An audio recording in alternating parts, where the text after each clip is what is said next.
Hai, selamat datang di YouTube channel Gideon Simanjuntak Amanda Zevanya.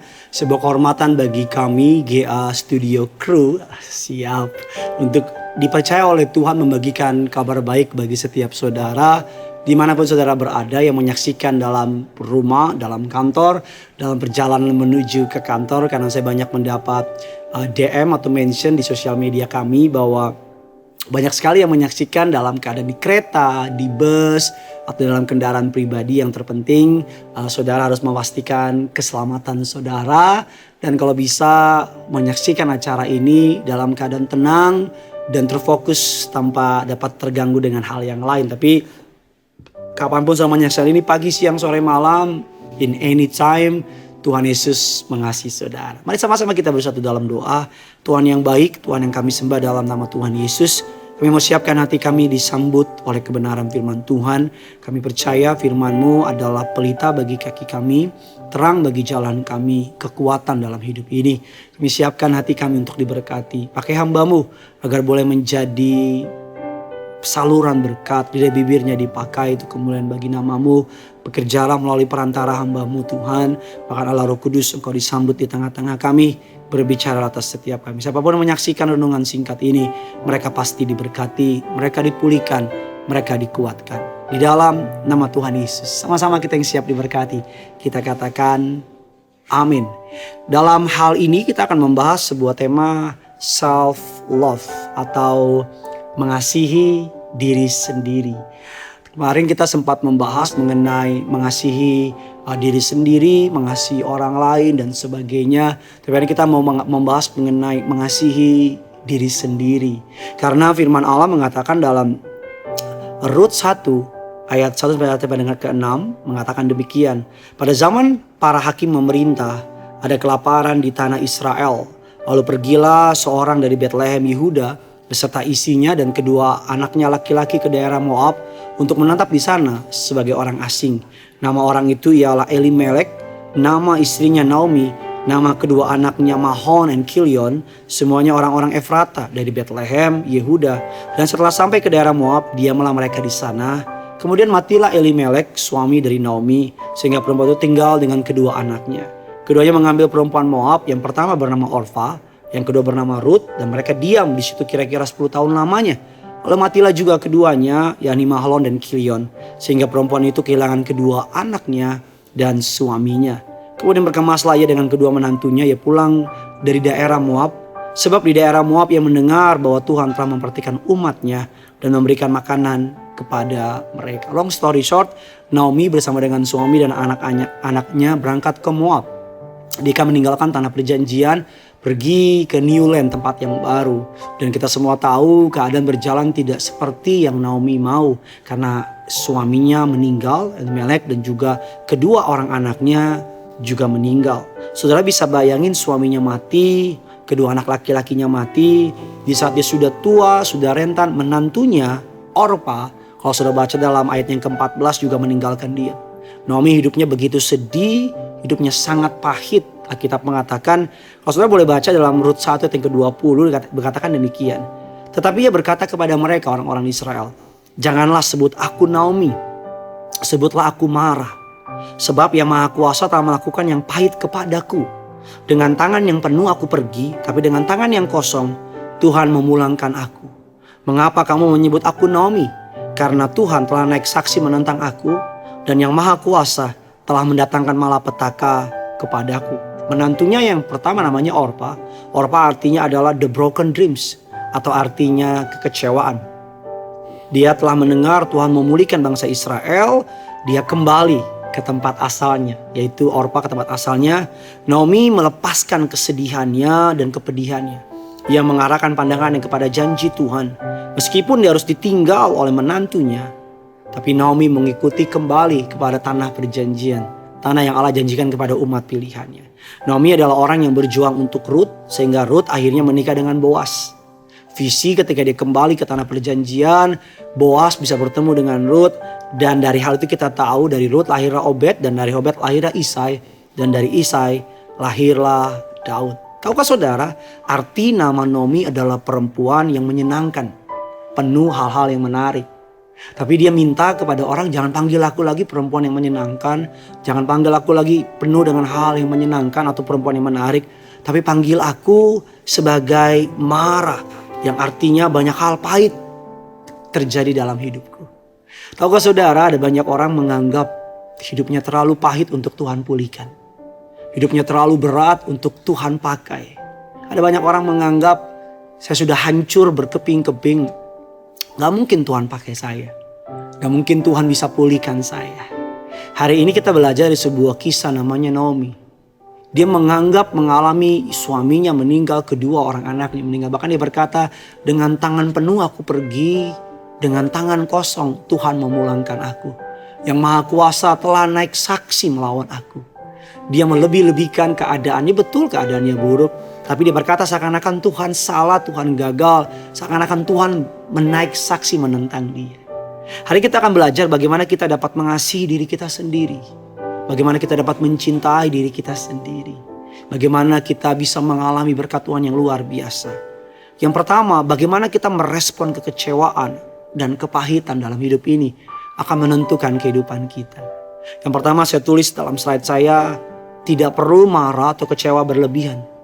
Tidak membawa masa lalu di tempat yang baru. Move on. Whatever it is, apapun yang terjadi di masa lalu saudara, rasa sakit, kecewa, rasa benci, apapun itu tinggalkan. Karena saya gak peduli apapun yang orang perbuat sama saudara di masa lalu is masa lalu. Tuhan punya masa depan yang indah. That's why disebut sebagai masa lalu. That's why Tuhan menaruh mata kita di depan, badan kita di depan. Karena Tuhan mau kita terfokus bukan kepada yang di belakang, Tuhan mau kita terfokus pada apa yang ada di depan kita. That's why Rasul Paulus mengatakan, aku melupakan apa yang ada di belakangku dan mengarahkan diri kepada apa yang ada di depanku dan berlari-lari kepada panggilan Tuhan. Yang kedua, melepaskan hal-hal yang menghambat kita menuju janji Tuhan. Naomi meninggalkan Moab. Moab adalah gambaran dunia, kembali kepada yang namanya tanah perjanjian, kepada Tuhan. Orpa pergi, Moab pergi, Naomi tinggalkan. Abraham meninggalkan Ur Kasdim untuk ikut Tuhan. Seringkali sebelum Tuhan dapat memakai kita dengan hebat, luar biasa dan gagah perkasa, Tuhan mau kita meninggalkan apapun yang menyakiti kita. Jangan diingat-ingat lagi perkataan orang yang menyakitimu. Jangan ingat lagi perkataan orang tuamu yang berkata, papamu, anakmu atau kakakmu lebih pintar, adikmu lebih pintar. Jangan ingat lagi perkataan bosmu atau temanmu yang bilang, lo lebih cantik, lo lebih dan sebagainya. Tinggalkan semua yang menyakiti saudara. Dan berikutnya dikatakan, trust God. Percaya bahwa Tuhan akan menggenapi janji dalam hidup saudara dan saya. Lukas 9:62 mengatakan, tetapi Yesus berkata, setiap orang yang siap untuk membajak tapi menoleh ke belakang tidak layak untuk kerajaan Allah. Bagaimana cara kita mengasihi diri kita sendiri? Kita masuk dalam poin yang terakhir, yaitu berdamai dengan masa lalu. Berdamai. Masa kecil yang bermasalah, dosa-dosa lampau, karakter-karakter buruk yang merugikan orang lain, cara berpikir yang tidak dewasa, kecanduan, amarah, dendam, depresi, kesendirian. Semuanya boleh ada di masa lalu, tapi jangan kasih tempat untuk di masa yang baru. Apapun masa lalu saudara, Tuhan sudah mengampuninya. Kalau engkau sudah mengakui dan sudah bereskan, past is past, lalu is lalu. Yang kedua, berdamai dengan diri sendiri. Berdamai dengan diri sendiri. Jangan lagi berkata, coba aja dulu gue begini. Coba aja dulu gue gak sama dia. Coba aja gue gak keluar. Coba aja, terlalu banyak. Coba aja. Ingat firman Tuhan mengatakan demikian. You are fearfully and wonderfully made. Engkau diciptakan dengan sangat indah. Kejadianmu hebat dan dahsyat. Alkitab katakan, saudara diciptakan tidak ada yang sama seperti saudara. You are original. One of a kind. Satu-satunya. Kau diciptakan segambar serupa dengan Allah. Dan yang terakhir, berdamai dalam relasi dengan orang lain. Mendekat dengan komunitas yang membangunmu. Waktumu sia-sia hidup dengan para dream killers. Para pembunuh mimpi. Jangan mendekat dengan orang-orang yang tidak membangun. Jangan mendekat dengan orang-orang yang selalu melemparkan toksis, perkataan-perkataan yang merendahkan dan sebagainya. Tinggalkan semua. Semakin lama engkau berkomunitas dengan orang-orang yang memberikan energi negatif, berkata engkau kurang ini dan sebagainya, semakin kau akan hancur. Teman-teman yang kita kenal 40-50 tahun yang lalu mungkin bukan teman-teman yang kita butuhkan saat ini. Tapi carilah komunitas, bukan berarti mereka orang jahat. Tapi carilah komunitas yang dapat membangun saudara, membawa lebih dekat kepada Tuhan. Jangan lagi melihat ke belakang, tapi lihatlah ke depan. Pandanglah Tuhan, Tuhan mengasihi saudara dan saya. Bagikan kabar baik ini sebanyak mungkin kepada siapapun yang saudara kenal, karena saya percaya yang punya surga crazy in love with you. Yang punya surga sangat mengasihi saudara. Yang punya surga akan selalu menyediakan rancangan yang terbaik dalam setiap kehidupan saudara dan saya. Kasihi dirimu, cintai dirimu, sama seperti Tuhan mengasihi saudara dan saya. Mari sama-sama kita teguhkan hati kita. Kita mau sembah Tuhan. Kita mau agungkan namanya. Kita mau tinggikan Dia. Haleluya.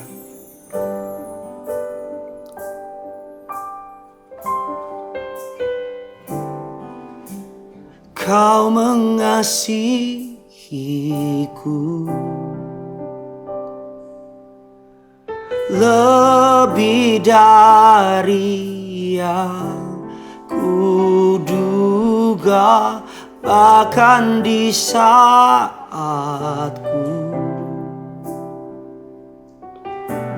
tiada menyadarinya, kau sentuh hatiku dengan kasih yang sempurna. Kau menyayangiku lebih dari yang ku rasa.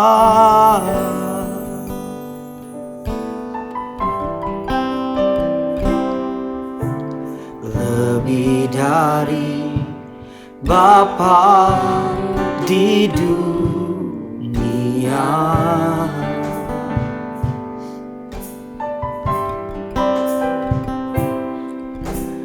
Kau menjaga hidupku ya Allah. Dengan imanmu bahkan lebih dari kasih seorang ibu. Engkau selalu menyambutku.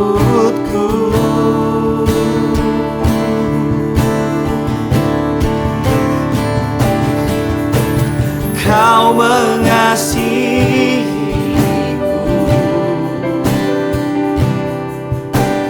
lebih dari yang kuduga. Bahkan di saatku tiada menyadarinya, kau sentuh hatiku dengan kasih yang sempurna. Kau menyayangiku lebih dari yang ku rasa. Mari sama-sama bawa hatimu, bawa imanmu, bilang sama Tuhan, Kau mengasihiku lebih dari yang kami duga, lebih dari yang kuduga. Bahkan di saat kami tiada menyadarinya,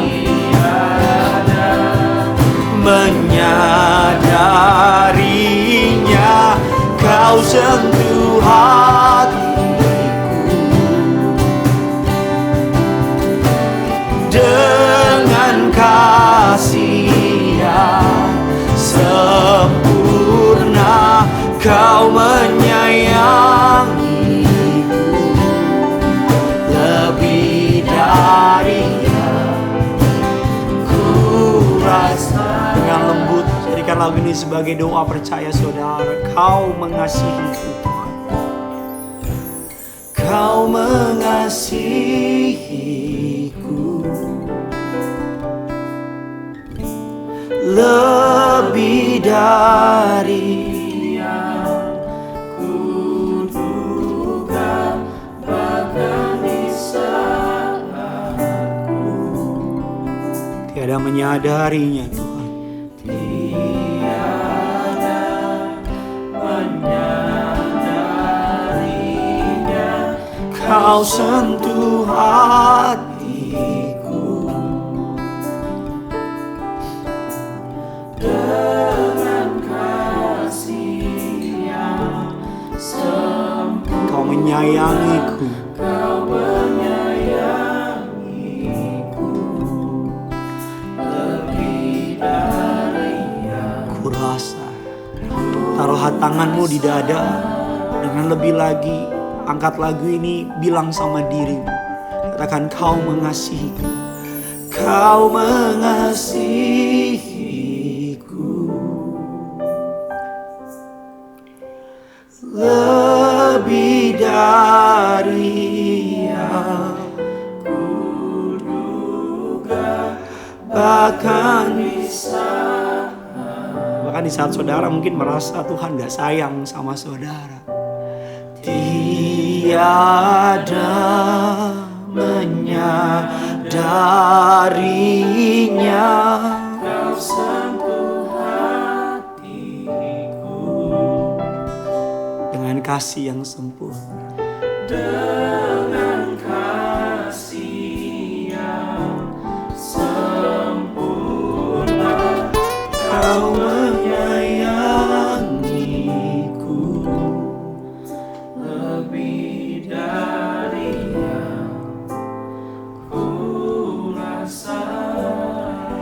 Sekalipun mungkin hari ini saudara merasa Tuhan gak sayang, Tuhan gak cinta, sekalipun saudara merasa Tuhan tinggalin saudara, tapi faktanya Dia sayang, Dia cinta, dan Dia gak pernah tinggalin saudara. Dia selalu ada. Gak peduli saudara merasa atau gak merasa, faktanya Dia sayang sama saudara. Bahkan gak peduli saudara percaya atau enggak, Dia cinta sama saudara. Dia sangat mengasihimu. Apa buktinya Papa dari mengasihi saya? Dia utus anaknya yang paling Dia kasih, Yesus itu sendiri, mati di kayu salib. Saudara lihat betapa Allah memilih jalan yang paling brutal untuk menyelamatkan saudara. Kalau manusia tidak berharga dalam pemandangannya, dia gak akan cari manusia. Dia gak akan kirim Yesus datang ke dunia, mati dengan cara yang paling hina untuk menyelamatkan saudara. Iblis mau saudara percaya Tuhan gak sayang. Tapi Tuhan mau saudara mempercayai ini, bahwa Dia sangat mengasihimu. Dia sangat mencintaimu. Keluar rumah dengan pemahaman bahwa yang punya surga crazy in love with me. Yang punya surga sangat sayang sama saya. Tuhan punya rancangan yang indah, dan karena Dia sangat sayang sama anak saya. That's why saya punya rancangan yang indah buat anak saya. Tahukah saudara, Bapa di surga lebih mengasihi saudara daripada saya mengasihi anak saya. Dan Dia punya rancangan yang indah buat saudara. Ambil kepercayaan ini. Berdiri di atas dasar firman ini. Tuhan mengasihi saudara. Rancangan yang indah disiapkan bagi saudara dan saya. Yang punya surga crazy in love with you.